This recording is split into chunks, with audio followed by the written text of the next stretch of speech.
At the request of al-Assad's government, Russia has started an airstrike campaign over Syria. Moscow stated that they would target extremist groups such as ISIS, but so far, the airstrikes have mainly targeted NATO-supported rebels. And even though most of the mainstream media has put a negative spin on the Russian airstrikes, one thing must be put into perspective. None of the external actors involved in the Syrian conflict are in it for the sake of the Syrian people, democracy or human rights. This is a geopolitical conflict, not a soap opera. Russia is pursuing its own interests in the region, just as the US, Turkey, Iran and Saudi Arabia are respectfully pursuing theirs. Russia has been engaged in the Syrian conflict since the start. Ever since 2011, Russian diplomats provided crucial support in favor of the al-Assad government. By casting vetoes, the Russians prevented the adoption of UN resolutions aimed at banning the al-Assad government from the international community. And now, at al-Assad's request, Putin has launched an airstrike campaign in Syria. Since al-Assad's administration is still the only legal executive authority in the state of Syria, the Russian airstrikes are entirely within international laws. So what does Russia hope to achieve in Syria, and how do the airstrikes fit into the Russian geopolitical design? Welcome to Caspian Report by me, Shirvan. It is said that war is a mere continuation of politics by other means. Thus, in order to understand the airstrikes, we must look at Russia's geopolitical objectives in Syria rather than the airstrikes themselves. What is important to understand here is that Putin's administration is made up of veteran Cold War geopolitical analysts. These are chess players, and they will link every conflict with every region and will always have something to fall back on.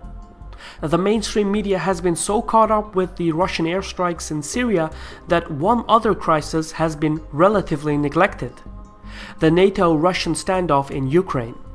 It may sound strange, but the airstrikes in Syria have their origins in Ukraine.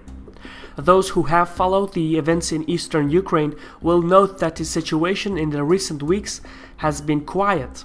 Too quiet.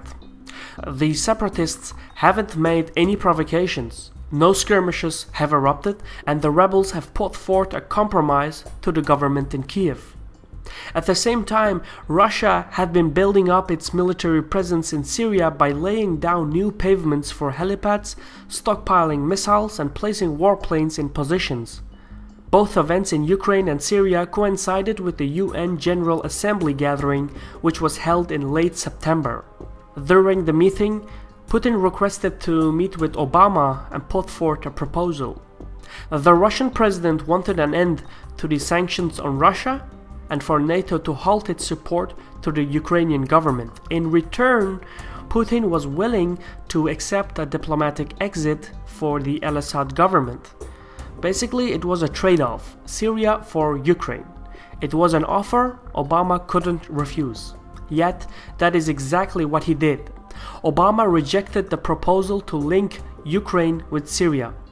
The two leaders shook hands, they took a couple of photos, and immediately following this, Putin made good on his promise and initiated a unilateral airstrike campaign over Syria.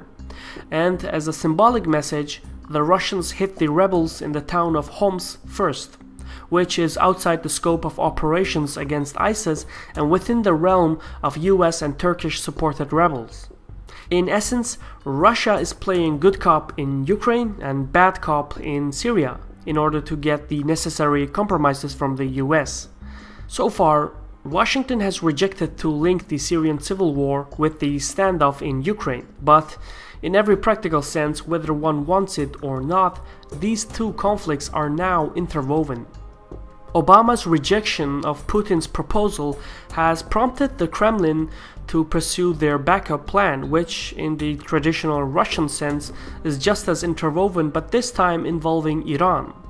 You see, right now, the airstrikes allow for Russia to put pressure on the US and its allies to hold negotiations regarding the fate of al-Assad's government. The airstrikes also give Russia an influential seat at the negotiation table. However, al-Assad is only a part of the larger Russian geopolitical plan for the Middle East, and here is where Iran comes into the picture. Remember the Iran-US nuclear negotiations that took place a couple months ago? Despite Russia's best efforts, Iran and the US reached an agreement, which we explained in a previous Caspian report. From the Russian perspective, the Iran-US nuclear agreement opens up Tehran's options and thus significantly diminishes the Russian influence over Iran's foreign affairs. But as Tehran is fiercely engaged in their support for al-Assad, Russia sees an opportunity here to use the Syrian conflict and their seat at the negotiation table to rekindle their relationship with Iran. The reasoning here is that Iran needs Russia in order to achieve their strategic goals in Syria and Iraq. However, if Iran wants Russia's support and vote at the Syrian negotiations, Tehran must make certain geopolitical concessions to Moscow. This essentially means that the Russian airstrikes might even expand into Iraqi territories as a means for Putin to persuade Rouhani. So even though Russia's first attempt to trade Syria for Ukraine has failed, the Kremlin will seek to accomplish this goal by other means, and this is the purpose behind the airstrikes. They increase Russia's leverage in the Syrian negotiations, and subsequently they increase Russia's influence over Iran's foreign affairs. The endgame is that these 2 points combined will allow Moscow to strike a deal with Washington for the geopolitical alignment of Ukraine, as well as the removal of the sanctions, especially the sanctions targeting the Russian energy and arms industries. So far, the US has shown no interest in striking a deal with Russia. In fact, the airstrikes might even have the opposite effect that Putin had hoped for. Obama is now working on a bill that will extend financial support to Ukraine, and the Americans are now pressuring the Europeans to maintain the sanctions on Russia throughout 2016. Furthermore, Obama, with the aid of Israeli Prime Minister Netanyahu, is now increasing his support for the Ukrainian armed forces by indirectly aiding, training, and supplying them through Israeli defense contractors. The bottom line is that Russia, much like the US, is taking a risk with the airstrikes. The unintended consequences could go either way. It may very well pave the way for a political deal on Syria and Ukraine, but it may also escalate both conflict zones. Unfortunately, the latter is the most plausible scenario.